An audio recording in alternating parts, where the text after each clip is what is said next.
Bonjour. Je m'appelle Imane Grison. Je suis co-gérante du restaurant La Papotière à Nantes.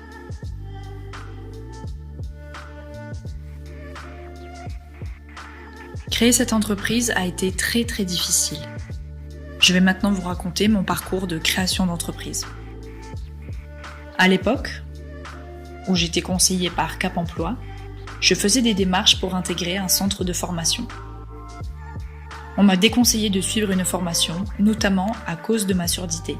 L'agent a cherché à démotiver mon projet de création d'entreprise et il m'a orienté vers une association ou vers un projet plus simple, chose que je ne voulais pas du tout. Quand je regarde le parcours de ma collègue entendante, qui était à ce moment-là conseillée par Pôle Emploi, tout s'est débloqué très vite de son côté. Via son parcours actif créa, sa demande de formation a été acceptée. Les démarches ont pu être faites très rapidement. Moi, on m'a orienté vers la structure BGE. Je me suis résignée et j'y suis allée. On m'y proposera un accompagnement administratif pour que les démarches faites auprès des impôts de la GFIP aboutissent. Bon. Mais ça s'est très mal passé, ça a été affreux. J'ai été discriminée du fait d'être une femme, j'ai été discriminée du fait d'être sourde. Rien ne m'a été expliqué clairement, vraiment. Heureusement, j'ai pu changer de conseiller BGE. Tout s'est très bien passé par la suite.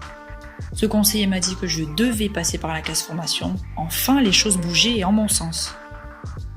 J'ai donc intégré une formation dans l'organisme Retravailler dans l'Ouest.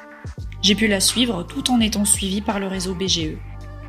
Là où il aurait fallu des séances d'1 heure pour me renseigner, le centre de formation prenait le relais. Quel gain de temps! Ce parcours m'a demandé énormément de travail et de persévérance.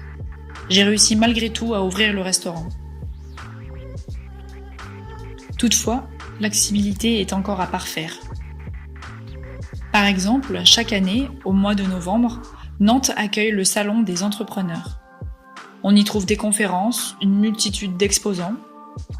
C'est un événement riche et vraiment extra. Mais l'accessibilité n'est pas là. Mais ça, c'est une autre histoire que je vous raconterai une autre fois. Mon rêve, mon idéal, serait que chaque région ait son référent en langue des signes. J'espère voir un jour des centres de formation pour les personnes sourdes. À l'instar de STEM, ou de langue turquoise à Paris, par exemple. J'espère en voir fleurir dans chaque région. Merci beaucoup et à bientôt.